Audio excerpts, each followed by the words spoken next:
सहारनपुर के दिल्ली रोड स्थित चैतन्य educational institute में आज विज्ञान दिवस पर भव्य प्रदर्शनी का किया गया आयोजन, जिसमें बच्चों द्वारा बहुत सारे विज्ञान के मॉडल और एक्सपेरिमेंट दिखाए गए।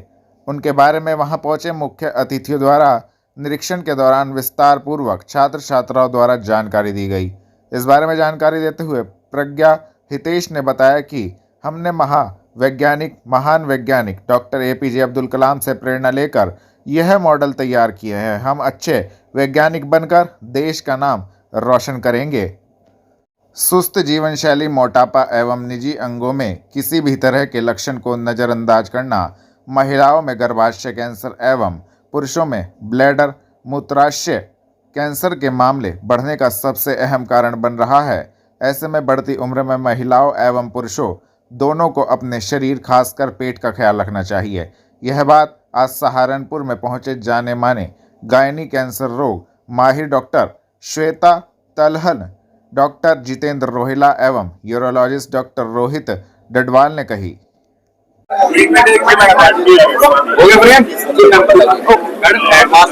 सर्जरी और सर्जरी में क्या अंतर है और किस तरह से कैंसर से बचा जाए? तो आज का जो हमारा प्रेस कॉन्फ्रेंस था वो इस अपडेट में था कि हम कैसे कैंसर सर्जरीज में रोबोटिक सर्जरी अगर करें तो पेशेंट को क्या बेनिफिट होता है।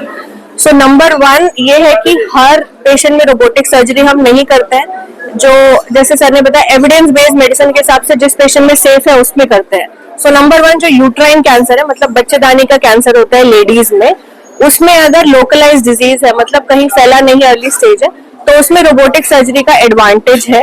क्योंकि यूजुअली हमें यूट्राइन कैंसर मिलता है ओल्ड लेडीज में जो ओबीज होती हैं या जिनको कई प्रॉब्लम्स होती हैं, बीपी, शुगर, हार्ट का प्रॉब्लम वगैरह। उसमें हम पूरा पेट काटने के बजाय की होल सर्जरी से ये कॉम्प्लेक्स सर्जरी कर सकते हैं। तो पेशेंट का रिकवरी बहुत फास्ट होता है, ब्लड लॉस नहीं होता है और पेशेंट बहुत जल्दी अपने नॉर्मल उसमें वापस आ सकता है। So world over uterine cancer में अर्ली स्टेजेस में रोबोटिक सर्जरी अपकमिंग है, ऑलमोस्ट स्टैंडर्ड ऑफ केयर बन चुका है। सो जितने भी लोग हैं जिनको बच्चेदानी का कैंसर है उनको ये ऑप्शन जरूर मिलना चाहिए ताकि उनका पोस्ट ऑप रिकवरी काफी फास्ट हो। इसके साथ ही इम्पोर्टेंट मैसेज ये है कि कौन से कैंसर पेशेंट्स में रोबोटिक होना चाहिए और कौन से कैंसर पेशेंट में रोबोटिक नहीं, ओपन सर्जरी होना चाहिए, ये डिसीजन कैंसर स्पेशलिस्ट का होता है। तो अगर किसी को भी किसी तरह का कैंसर है तो प्लीज एक डेडिकेटेड कैंसर स्पेशलिस्ट के पास जाएं और उनसे अपने डिटेल में डिस्कस करें कि उस पेशेंट के लिए जो बेस्ट ट्रीटमेंट है हम उसको ऑफर कर सकें। अगर कैंसर की बात की जाए, रोबोट से अभी तक कितने प्रकार के कैंसर के रोबोटिक सर्जरी से जो डॉक्यूमेंटेड सेफ्टी है जो रोबोटिक सर्जरी, वो है बच्चेदानी के कैंसर में। उसके अलावा जो लैट्रिन के रास्ते का कैंसर होता है या कोलोन का कैंसर होता है, जैसे कोलोरेक्टल कैंसर्स में, स्टमक के कैंसर्स में, उसके अलावा पैनक्रियाटिक कैंसर में भी रोबोटिक सर्जरी आ चुका है। उसके अलावा यूरोलॉजी में, प्रोस्टेट कैंसर में तो robotic surgery standard of care है, उससे अच्छा कुछ नहीं है प्रोस्टेट कैंसर में रोबोटिक के अलावा। किडनी ट्यूमर्स के लिए और ईसोफेगस जो हमारी फूड पाइप होती है उसके कैंसर्स के लिए रोबोटिक सर्जरी काफी अच्छा है और सेफ है। तो ये कुछ कैंसर्स हैं जिसमें हम सेफली रोबोटिक सर्जरी कर सकते हैं। बेनिफिट क्या है कि रोबोटिक सर्जरी में स्पेशल इंस्ट्रूमेंट्स हैं जो बहुत एडवांस्ड हैं, बहुत प्रिसाइज हैं, फाइन है। हम अपनी 3D मोशन, रिस्ट की मूवमेंट से अच्छी सर्जरी कर पाते हैं जिससे ब्लड लॉस ऑलमोस्ट मिनिमम होता है। कॉम्प्लेक्स सर्जरी हो पाती है, डिफिकल्ट एरियाज में सर्जरी हो पाती है जैसे कि डीप पेल्विस में। उसके अलावा क्या है कि विजन बहुत अच्छा है, 3D विजन है जो 10 टाइम्स मैग्नीफाइड है, तो एज अ गुड विजन आपको अच्छा दिखता है, आप अच्छा सर्जरी कर पाते हो। सो पेशेंट को काफी बेनिफिट होता है इसका, जो मैंने कैंसर्स बताए। क्या कुछ प्रमुख कारण होते हैं जिनसे कैंसर होता है और क्या कुछ किया जाए जिनसे बचा जा सके? सो यूजुअली हर कैंसर के रिस्क फैक्टर्स अलग होते हैं क्योंकि हमारी बॉडी में बहुत ऑर्गन्स है, तो हर कैंसर के अपने रिस्क फैक्टर्स अलग होते हैं। अगर बच्चेदानी के कैंसर की बात की जाए तो इंक्रीजिंग एज, मोटापा, डायबिटीज, हाइपरटेंशन, अबाउट 5% जेनेटिक भी हो सकते हैं कि जेनेटिक म्यूटेशन की वजह से जो फैमिली में रन कर रहा है। देन कई बार सेकंड कैंसर हो जाते हैं, जब ब्रेस्ट कैंसर के पेशेंट्स को टेमोक्सिफेन मिलते हुए 5-10 साल हो गए, सेकंड कैंसर हो गया। सो ये बच्चेदानी के यूट्राइन कैंसर के रिस्क है। ब्रांच है इंडिया में 40। जनपद में न्यायालय ने पोक्सो अधिनियम में दोषी अभियुक्त को 20 वर्ष के कारावास एवं 25,000 रुपए के अर्थदंड से किया दंडित। आपको बता दें 11 मई 2023 को नाबालिग लड़की के साथ अभियुक्त विक्रांत द्वारा जबरदस्ती बलात्कार करने की सूचना पर थाना सदर बाजार पर संबंधित धाराओं में अभियोग पंजीकृत हुआ था। उपरोक्त अभियोग न्यायालय में विचाराधीन था। वरिष्ठ पुलिस अधीक्षक के निर्देशन में थाने से की गई सशक्त पैरवी के चलते न्यायालय ने संबंधित मामले में दोषी अभियुक्त को 20 वर्ष के कारावास एवं 25,000 रुपए के अर्थदंड से दंडित किया है। थाना कोतवाली देहात पुलिस ने ग्राम शेखपुरा कदीम निवासी जिला बदर अभियुक्त के घर पर नोटिस किया चस्पा, कराई मुनादी। आपको बता दें वरिष्ठ पुलिस अधीक्षक के निर्देशन में जनपद में पुलिस अपराध नियंत्रण एवं अपराधियों के विरुद्ध लगातार कड़ी कार्रवाई कर रही है। थाना कोतवाली देहात पुलिस ने जिला बदर अभियुक्त गुलबहार के घर पर ग्राम शेखपुरा कदीम में नोटिस चस्पा किया एवं अभियुक्त के घर पर न मिलने पर मुनादी कराई गई। इस दौरान प्रभारी निरीक्षक सत्येंद्र प्रकाश सिंह, उप निरीक्षक गुलाब तिवारी, हेड कांस्टेबल धर्मवीर सिंह एवं लक्ष्मी प्रसाद मौजूद रहे। थाना देवबंद पुलिस ने श्वान को निर्दयता पूर्वक पीटने वाले अभियुक्त को देवबंद क्षेत्र से किया गिरफ्तार की कार्रवाई। आपको बता दें जनपद में पुलिस अपराध की रोकथाम हेतु अभियान चला रही है। थाना देवबंद पुलिस ने श्वान को बंद कर बेरहमी से पीटने वाले अभियुक्त कुलदीप को देवबंद क्षेत्र से गिरफ्तार करने में महत्वपूर्ण सफलता प्राप्त की है। संबंधित धाराओं में कार्रवाई करते हुए अभियुक्त को न्यायालय के समक्ष पेश किया गया है। गिरफ्तार करने वाली टीम में उप निरीक्षक हेमंत भारती, हेड कांस्टेबल संदीप भाटी एवं अन्य पुलिस टीम मौजूद रही। काशीराम कॉलोनी में मकान आवंटित नहीं होने को लेकर गरीब महिलाओं ने कलेक्ट्रेट में किया जोरदार प्रदर्शन, दी जानकारी। आपको बता दें कलेक्ट्रेट में गरीब महिलाओं ने जोरदार प्रदर्शन किया। गरीब महिलाओं का कहना था कि प्रशासन द्वारा काशीराम कॉलोनी में उनको मकान आवंटित नहीं किया जा रहा है, वह लगातार अधिकारियों के चक्कर काट रही हैं। इस संबंध में सभी महिलाएं एडीएम प्रशासन से मिली और अपनी समस्या से अवगत कराया। संबंधित प्रार्थना पत्र एडीएम प्रशासन को सौंपा, संबंधित जानकारी भी दी। मेरा नाम ममता है, मैं पेपरमिल रोड काशीराम की रहने वाली हूँ। सर मामला ये है कि जो लोग वहाँ पे गरीब हैं भला मकान नहीं दिए जा रहे और लोगों ने वहाँ पर जोनी नाम का आदमी है जिसने वहाँ से 4-5 मकान बेच दिए और उन लोगों को उन्होंने मकान खोल कर दे दिए और उन्होंने कहा कि किसी को कुछ नहीं होता है और तुम रहते रहो।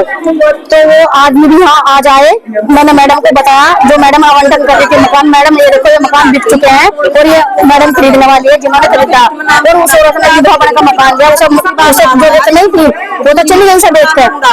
उसके बाद मैडम ने ये कहा, मैडम ने जो एडीएम मैडम थी आवंटन करने वाली, उन्होंने कहा मैं किसी की कोई शिकायत नहीं सुनने की, मैं शिकायत करने के लिए सुनने के लिए बैठी, केवल मैं यहाँ आवंटन करने के लिए बैठी। मकान बिक रहे 40,000 काशीराम प्रधानमंत्री योजना के लिए नहीं थे, वो काशीराम बनाए थे, मायावती की योजना के बने हुए मकान। वो जो मकान मतलब जो सही में पात्र हैं वो फिलहाल वहाँ रह रहे हैं, जो मकान खाली पड़े और मकान सारे खाली पड़े। एक आदमी ने 6 मकानों पर कब्जा किया हुआ, जिन्हें मकान नहीं मिले हुए वो कब्जा करे हुए और जिन्हें मकान मिले हुए मायावती के टाइम पर मकान मिले हुए थे, आज तक वो आदमी उन्होंने ये नहीं देखा पड़ा कि हमारे मकान है कहाँ, और जिस टाइम वहाँ जांच आती है उस टाइम वहाँ आके खड़े हो जाए। किराए पे दे रखे सर, और किसी ने 4 जनों ने वहाँ मकान बेच भी रखे, वहाँ खरीदने वाले भी वही है और जो बेचने वाले भी बेच कर चले गए। वहाँ पर उन मकानों में कबूतर पाल रखे, डंगर पाल रखे, बकरियां पाल रखी और एक बेबी नाम की औरत है, उसकी मैंने एप्लीकेशन दी, बहुत एप्लीकेशन दी। सुनो आप क्या चाहते हैं? मैं ये चाहती हूँ कि जो वहाँ वो बेबी नाम की औरत है जिसने फर्जी बनकर मकान लिया, औरत मतलब विधवा बनकर अपना मकान लिया, उसका मकान व्यस्त करा जा। ये लगातार ये कंप्लेंट्स मिलती रहती हैं और लोगों के आवेदन भी मिलते रहते हैं कि वो पात्र हैं और उनको काशीराम का आवास अलॉट होना चाहिए, जिसके क्रम में हम लगातार जांच करवाते रहते हैं, जिसमें जांच कमेटी पूरी बनी हुई है तहसील स्तर की। नगर निगम के भी उसमें स्टाफ हैं, अधिकारी कर्मचारी हैं, उन सब से जांच कराने के उपरांत ही हमारे पास केवल अभी 7 आवास ऐसे खाली कराए गए थे जिनमें कि कोई अपात्र रह रहे थे या जिन्होंने उसको सबलेट कर रखा था, किराएदारी पे दे रखा था, तो ऐसे आवासों को हमने खाली कराया। तो महज 7 आवास खाली हुए थे जिनका आज अलॉटमेंट किया गया। शासनादेश में जो व्यवस्था दी गई है वो जिस कैटेगरी का आवास खाली होगा उसी कैटेगरी को अलॉट होगा पुनः, और उस कैटेगरी में भी 3 कैटेगरीज हैं। पहले नंबर पर वरीयता विधवा महिलाओं को दी जाती है, दूसरे नंबर पर विकलांग को दी जाती है और तीसरे नंबर पर जो बीपीएल धारक है उनको दी जाती है। तो हमारे पास केवल 7 आवास खाली हुए थे और जिसमें एससी कैटेगरी के 2 आवास थे, ओबीसी कैटेगरी के 3 थे और जनरल कैटेगरी के 2 आवास खाली हुए थे। उसके क्रम में एससी कैटेगरी के 98 पात्र व्यक्तियों की सूची हमारे पास थी, जिसमें से विधवा महिलाएं 6 थी। तो वरीयता के क्रम में देखें तो मात्र 6 विधवा महिलाओं को ही मिल सकता था, और जिसमें 2 ही आवास थे, तो वो 6 के बीच में लॉटरी निकाली गई पूरी पारदर्शिता के साथ। सबको पूरे प्रोसेस को समझा दिया गया, पूरी वीडियो रिकॉर्डिंग के साथ लॉटरी की गई, उस पर किसी को कोई आपत्ति नहीं है। और जो 2 पात्र महिलाओं की लॉटरी निकली उन्हें वो अलॉट किया जा रहा है। इसी तरीके से जो ओबीसी कैटेगरी के आवास हैं, 3 आवास खाली हुए थे और 17 विधवा महिलाओं के आवेदन हमारे पास पात्र महिलाओं के थे। उन 17 की लॉटरी निकाली गई, 3 की को अलॉट किया गया। इसी तरह से जनरल कैटेगरी के 2 आवास खाली हुए थे और 17 विधवा महिलाओं के जनरल कैटेगरी के भी हमारे पास आवेदन थे जो पात्र थी। उनके लॉटरी के माध्यम से उन्हें भी उन दोनों को अलॉट किया गया है। पूरी पारदर्शिता और शुचिता के साथ ये कार्रवाई की गई है। इसमें किसी प्रकार से कोई गलती, कोई त्रुटि नहीं हुई है। कुछ लोगों का आरोप ये भी है कि कुछ ऐसे लोगों को जो मकान आवंटित किए गए हैं जिनके वहाँ पर रह नहीं रहे और किराए पर भी रखते हैं। ऐसे आकर के दिन भर में कम से कम 100 लोग मुझे जरूर बताते हैं, लेकिन अगर उनसे मैं पूछती हूँ कि कोई एक संख्या बता दें, नंबर बता दें कि कौन सा ऐसा आवास है जिसके लिए उनकी शिकायत है, तो ये किसी के पास भी नहीं है। सिर्फ एक बेग सूचना लाते हैं कि ऐसे सभी जो है अपात्र हैं, जबकि हर बार इसकी स्क्रीनिंग होती है, हर 6 महीने पर एक जांच होती है, 2-2 महीने पर भी जांच होती है। लेकिन ऐसे जो भी इस तरीके के मिलते हैं, जैसा मैंने अभी आपको शुरुआत में बताया कि 7 ऐसे मिले थे जो अपात्र थे किसी कारण से, तो वो 7 हमने खाली करा लिए हैं। कलेक्ट्रेट में जनपद की 71 नव चयनित आंगनवाड़ी कार्यकर्तियों को नियुक्ति पत्रों का किया गया वितरण। आपको बता दें, मुख्यमंत्री उत्तर प्रदेश योगी आदित्यनाथ द्वारा लोक भवन लखनऊ में मिशन रोजगार के अंतर्गत 3077 नव चयनित आंगनवाड़ी कार्यकर्तियों को नियुक्ति पत्र वितरण 173 करोड़ रुपए की लागत से 31 जनपदों में 1459 आंगनवाड़ी केंद्र भवनों का शिलान्यास किया गया। इसी के साथ लखनऊ में आयोजित कार्यक्रम का सजीव प्रसारण कलेक्ट्रेट में देखा गया। जनपद स्तरीय नियुक्ति पत्र वितरण समारोह कलेक्ट्रेट स्थित नवीन सभागार में जिला पंचायत अध्यक्ष मांगेराम चौधरी, जिलाधिकारी डॉक्टर दिनेश चंद्र की उपस्थिति में आयोजित किया गया, जिसमें जनपद की 71 नवचयनित आंगनवाड़ी कार्यकर्तियों को नियुक्ति पत्र वितरित किए गए। जिला पंचायत अध्यक्ष मांगेराम चौधरी ने नवचयनित आंगनवाड़ी कार्यकर्तियों को शुभकामनाएं देते हुए कहा, वर्तमान सरकार में बिना किसी भेदभाव के सीधे पात्रों एवं योग्य व्यक्तियों को ही लाभ मिल रहा है। उन्होंने कहा कि आपकी जिम्मेदारी काफी महत्वपूर्ण होती है, क्योंकि माता की तरह आंगनवाड़ी कार्यकर्त्री बच्चों का ख्याल रखती है। अपनी जिम्मेदारियों का पूर्ण निष्ठा और ईमानदारी से पूर्ण करें। जिलाधिकारी डॉक्टर दिनेश चंद्र ने सभी नवचयनित आंगनवाड़ी कार्यकर्तियों को शुभकामनाएं देते हुए कहा कि सेवा की भावना से अपने दायित्वों का निर्वहन करें। कलेक्ट्रेट में सहारनपुर होजरी मैन्युफैक्चरर्स एसोसिएशन ने आयकर अधिनियम 43BH के विरोध में किया प्रदर्शन। आपको बता दें, कलेक्ट्रेट में सहारनपुर होजरी मैन्युफैक्चरर्स एसोसिएशन का एक प्रतिनिधिमंडल जोरदार प्रदर्शन करते हुए पहुंचा, जिसमें एसोसिएशन के लोगों ने आयकर अधिनियम 43BH के विरोध में प्रदर्शन करते हुए संबंधित ज्ञापन जिलाधिकारी की अनुपस्थिति में सिटी मजिस्ट्रेट को सौंपा। एसोसिएशन के लोगों का कहना था कि इस अधिनियम में केवल सूक्ष्म एवं लघु उद्योगों को लिया गया है, जबकि बड़े उद्योगों को छोड़ दिया गया है। किस विषय में आज ज्ञापन दिया है?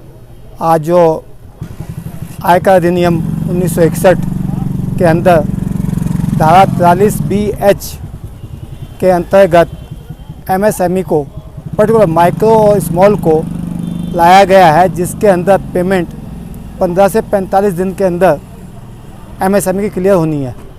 सरकार की सराहना करते हैं हम लोग कि उन्होंने किया, किंतु इसका जो इफ़ेक्ट है वो नकारात्मक आ रहा है। इसकी वजह से हमारे जो कस्टमर हैं वो हमारे से छोड़कर बड़े उद्योग की तरफ और ऐप पंजी की तरफ जा रहे हैं। हमारा काम भी इफेक्ट हो रहा है, और जो हमारी पेमेंट ग्राहकों की तरफ रुकी हुई है उसके बदले में माल वापस कर रहे हैं। तो ना ही हमारे ऑर्डर भी कैंसिल हो रहे हैं, हमारा माल भी वापस आ रहा है। पेमेंट तो नहीं आई, किंतु उसका नकारात्मक इफेक्ट काफ़ी आ गया। इसलिए हम उसका विरोध कर रहे हैं और सरकार से मांग कर रहे हैं कि इसको कम से कम इस साल तो लागू ही ना किया जाए, और अगले सालों में भी अगर लागू हो तो चरणबद्ध तरीके से हो। पहले साल उसको 90 दिन करें, दूसरे साल 75 दिन करें, तीसरे साल 60 दिन करें, तब जाके इसको लागू करें। ऐसे एक साथ करने से हम लोगों का बिजनेस ख़त्म हो रहा है, और बड़ी मछली जो बड़े उद्योग हैं हम लोगों को खा जाएंगे। उससे बचने के लिए, अपने आप को जीवित रखने के लिए हमने आज ये कदम उठाया है। तो हम पुलिस लाइन में पीड़ित परिवार को इंसाफ दिलाने के लिए पुलिस अधीक्षक नगर से मिले सपा विधानसभा प्रभारी दी जानकारी। आपको बता दें, कुतुबशेर थाने में दर्ज रेप के मुकदमे में पीड़ित परिवार के साथ सपा विधानसभा प्रभारी एवं पार्षद अभिषेक टिंकू अरोड़ा पुलिस अधीक्षक नगर से मिले। दोषियों के खिलाफ सख्त कार्रवाई की मांग को लेकर एक प्रार्थना पत्र पुलिस अधीक्षक नगर को दिया गया। पुलिस अधीक्षक नगर द्वारा आश्वासन दिया गया कि किसी भी सूरत में अपराधियों को बख्शा नहीं जाएगा। कुतुबशेर क्षेत्र में एक घटना हुई थी, एक बच्ची के साथ 3 लोगों ने दुष्कर्म किया था। उस सिलसिले में आज हमने एसपी सिटी साहब से मुलाकात की है। एक व्यक्ति जेल चला गया है और 2 व्यक्ति और जो उसमें साथ में थे उनके भी जेल जाने के लिए और उनपे सब पे SC ST की कार्रवाई हो, इसके लिए हमने आज एसपी सिटी साहब से मुलाकात की है। तो कौन लोग थे? एक लड़का विनय था, एक लड़का एक कालू था और एक अमित था, एक विनय। क्या इसमें पुलिस कार्रवाई? पुलिस ने अब तक इन्हें पीड़ितों को FIR की कॉपी नहीं दी थी। एसपी सिटी साहब ने कहा है कि आप निश्चित रहिए, पूर्ण मदद की जाएगी और कोई भी इसमें जो दोषी होगा वो बचेगा नहीं। जवाहर पार्क धर्मशाला व मिशन कंपाउंड में महापौर ने किया नए पंप कार्य का शुभारंभ, दी संबंधित जानकारी। आपको बता दें, महापौर डॉक्टर अजय सिंह ने वार्ड 55 मिशन कंपाउंड और वार्ड 35 जवाहर पार्क धर्मशाला के पार्क में 35 हॉर्स पावर के पंप का शुभारंभ किया। उक्त दोनों पंप का कार्य पूरा होने से इन क्षेत्रों के आसपास स्थित 25 से अधिक कॉलोनियों में लगभग 80,000 की आबादी को शुद्ध जल की आपूर्ति होगी। इस दौरान वरिष्ठ भाजपा नेता राहुल लखनपाल शर्मा, क्षेत्रीय पार्षद मयंक गर्ग, संजय गर्ग व अन्य पार्षदगण मौजूद रहे। मेयर साहब, आज क्या कार्यक्रम रखा गया है जहाँ पर आप उपस्थित थे और किस चीज का उद्घाटन? परम श्रद्धेय प्रधानमंत्री नरेंद्र भाई मोदी और परम यशस्वी मुख्यमंत्री योगी आदित्यनाथ जी के मार्गदर्शन में पूरा देश विकसित हो रहा है, पूरा देश विकास की राह पर आगे है। इसी क्रम में नगर निगम सहारनपुर द्वारा आज 35 HP का एक पंप जो है उसका शुभारंभ कार्य का किया गया जवाहर पार्क में। अभी इससे पूर्व भी मिशन कंपाउंड में एक दूसरे पंप का शुभारंभ हुआ है। अभी कुछ और योजनाएं जिसका कि शुभारंभ करने हम लोग जा रहे हैं। माननीय भाजपा के वरिष्ठ नेता माननीय राहुल लखनपाल जी भी लगातार मेरे साथ हैं। एक आपसे बात साझा करूं कि अब अगर देखें देश की राजनीति में, देश के लोकतंत्र में, ऐसा कभी समय नहीं था जब हम लोकतंत्र के महायज्ञ में जाने वाले हैं और प्रधानमंत्री दूसरी तरफ 41,000 करोड़ की योजनाओं का रेलवे का भी शुभारंभ कर रहे हैं। उससे पहले अगर देखा हो सहकारिता में 18,000 करोड़ की योजना का शुभारंभ किया। तो देश के लिए जो विकास है वह प्राथमिकता है और ऐसी विचारधारा की सरकार देश के लोगों ने चुनी है, जिसके लिए एक ही मूल मंत्र है, विकास विकास और विकास। उसी क्रम में आज ये कार्य था। वार्ड में ये उद्घाटन हुआ है और कितने, इस वार्ड की बात की जाए तो कितने लोगों को इसको लाभ मिलेगा? देखिए, जहां तक बात है एक पंप की, आप ऐसे इस पंप को एक पंप को किसी तरह ना जोड़ें, क्योंकि जो भी वार्ड होते हैं उसके आसपास के लगे वार्डों में भी पानी की जो निर्बाध सप्लाई है और पूरे देश में अभी अगर आपको जानकारी हो पूरा देश 80% से ज्यादा जल नल से जल की दिशा में जा चुका है, तो उसमें फायदे होते हैं, तो आसपास के वार्डों को भी उससे फायदे होते हैं।